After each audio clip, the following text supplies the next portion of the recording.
Você conhece a cidade deste ângulo? Pois é, eu tô aqui com o Homero Gomes. Tudo bem, Homero? Tudo.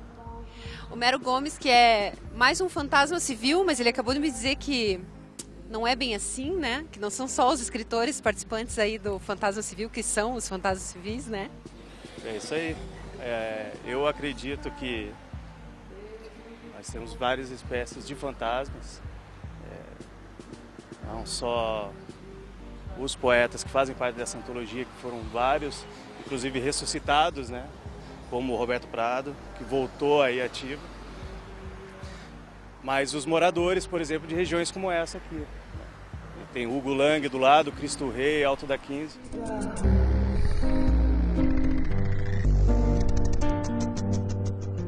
Gente, você está no Noites Curitibanas, está começando agora e eu vou ter um bate-papo com o Homero Gomes, que faz parte da coletânea sob a curadoria do Ricardo Corona, que faz parte da Bienal 2013. Mas como assim? Me explica então essa coisa de... Quem são os visíveis da cidade, então? Quem são os visíveis? Olha, eu acho que uma coisa que não é só de Curitiba, né? Mas é muito valorizada aqui, são as nossas grandes estruturas, né? A gente não constrói arranha-céus, pirâmides, nem nada disso, né? Mas a gente gosta e valoriza de ver, né, coisas como o Museu do Olho, Ponte Estaiada, xinga e acha ruim a estrutura da linha verde hoje, a situação em que ela se encontra, né? Mas parece que fica aquela esperança de que um dia aquilo lá vai ser lindo, os imóveis vão valorizar, enquanto isso a maioria da população não vai ter acesso a toda essa efervescência econômica aí que eles estão propagando, né?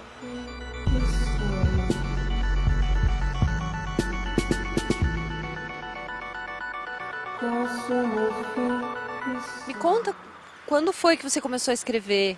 As primeiras linhas que você escreveu pensando que você é escritor, você é poeta. As primeiras linhas que eu escrevi pensando em ser poeta vieram depois de alguns poemas, sabe? Porque quando eu comecei a escrever, eu não achava que isso fosse realmente importante na época, né, para mim. Eu simplesmente estava escrevendo, né? Isso acho que faz mais de 15 anos já. Agora, depois de 2000, 2001, aí eu ainda com vergonha, sou poeta, sou escritor, será que é uma possibilidade? Aí eu comecei a ver que isso era importante para mim, como atividade, como uma maneira de contribuir e interferir no mundo também.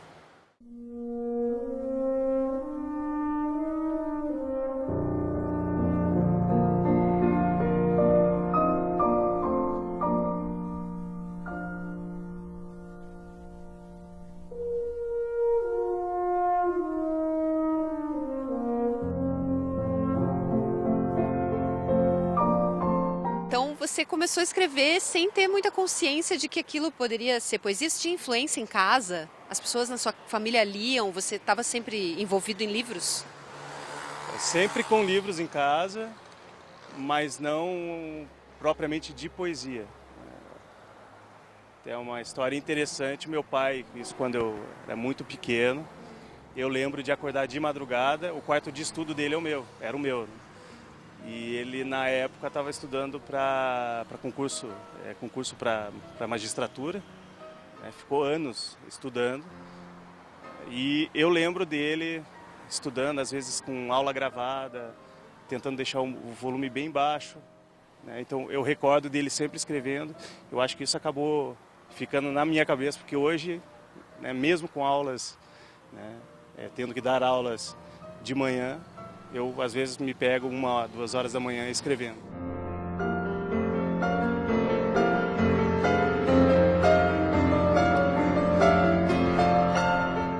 A minha mãe é cantora, então a influência dela foi mais para música. Infelizmente, eu estudei na Belas Artes, fiz piano, né, e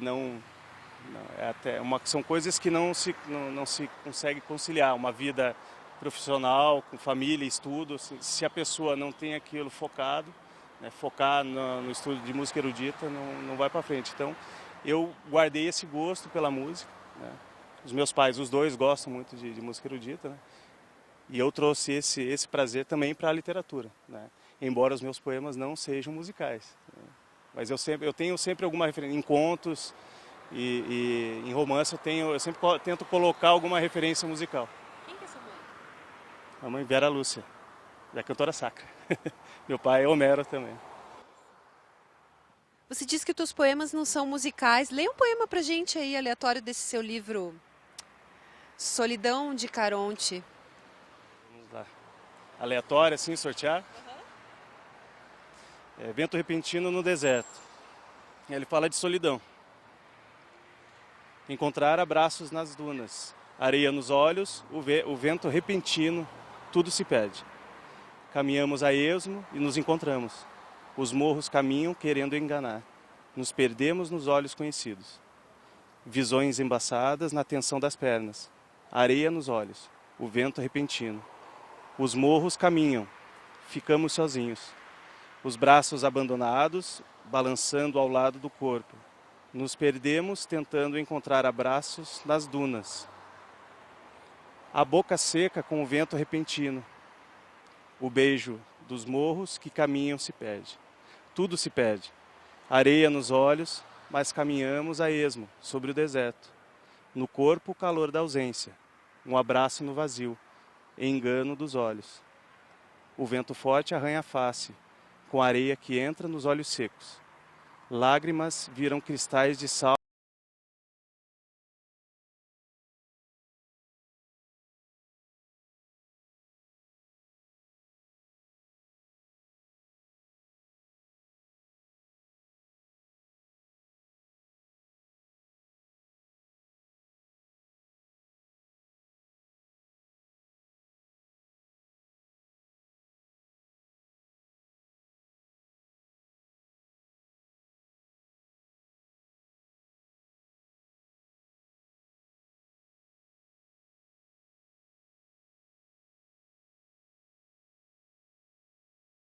Recebi da conversa que o Ricardo teve com a Leonarda Clique, do Roberto Prado, o Sérgio e da Vanessa principalmente, foi a impressão que ela teve estando em outra cidade hoje. A impressão dela de Curitiba em comparação com São Paulo. E São Paulo recepcionando ela, quer dizer, as impressões dela, né? São Paulo, uma cidade que a detesta, né? A impressão e o que ela quis transmitir, né, no poema dela. Essa cidade me detesta. E quando eu cheguei em São Paulo, a minha impressão foi diferente, né? Eu passei 2 anos lá, talvez um pouco mais. Eu cheguei muito bem, eu gostei de lá, me identifiquei, eu achei até que nem era tão diferente de Curitiba. Você vê que as impressões, né, são totalmente diferentes, mas eu saí de lá achando que a cidade tinha me detestado também. Então, foi o oposto, o movimento contrário. Por isso eu acabei voltando também para Curitiba.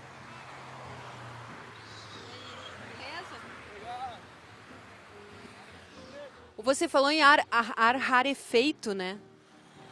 Isso, São Paulo, eu não sei, inclusive o cheiro, né? Eu morei perto do Rio Pinheiros ali, região Vila Cordeiro o nome.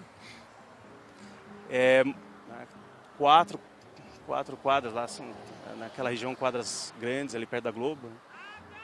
Muito próximo do Pinheiros. Então, quando o dia como hoje, que fez muito sol, eu senti em casa. Como Belém, mas aqui o ar ele parece que é pesado, você sente ele entrando. Em São Paulo você não sente. Você é curitibano? Nascido aqui. Onde? No bairro do Cajuru. Aqui onde a gente está, né? Praticamente perto. Esse carinha que passou aqui, faz parte? Esse são um dos fantasmas civis da cidade, né? O Ademir Demarque me falou essa semana que se você não levantar a mão, aí ele fez, a gente estava ali esse novo shopping, o Pátio Batel, né?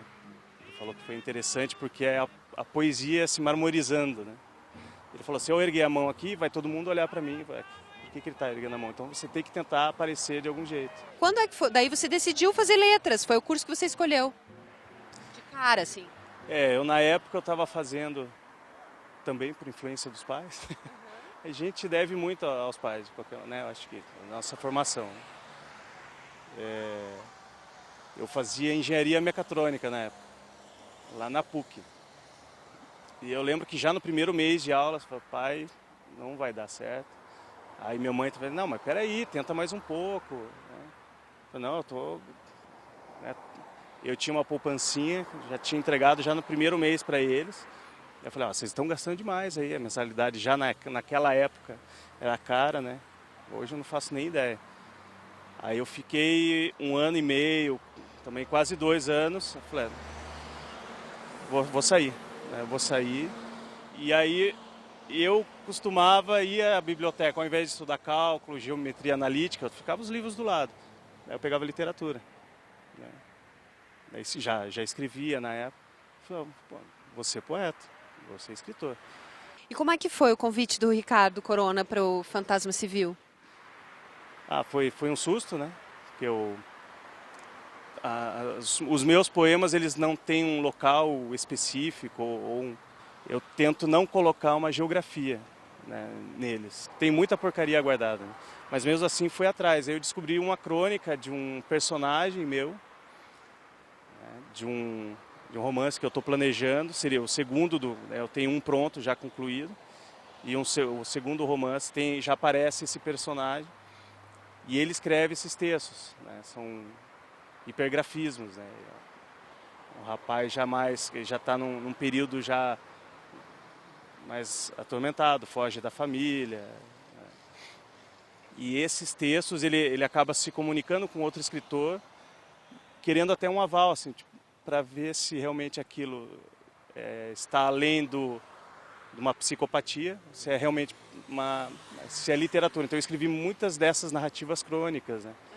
E de um desses textos que acabou não fazendo parte de um volume que eu iria publicar há uns 5 anos atrás, mas a editora não conseguiu verba para publicação, e era uma daqui. Eu aproveitei algumas imagens. Eu gosto de trabalhar imagens em poemas, né? Aproveitar imagem para dar uma narratividade. Então foi o que eu fiz com o poema que eu acabei mandando para ele. Foi legal porque ele limitou uma quantidade de versos, né? Eu normalmente gosto de desenvolver mais, eu tenho mania por poema longo, né? Mas eu acho legal assim, tentar ser mais conciso. Aí o resultado foi Fogo das Letras.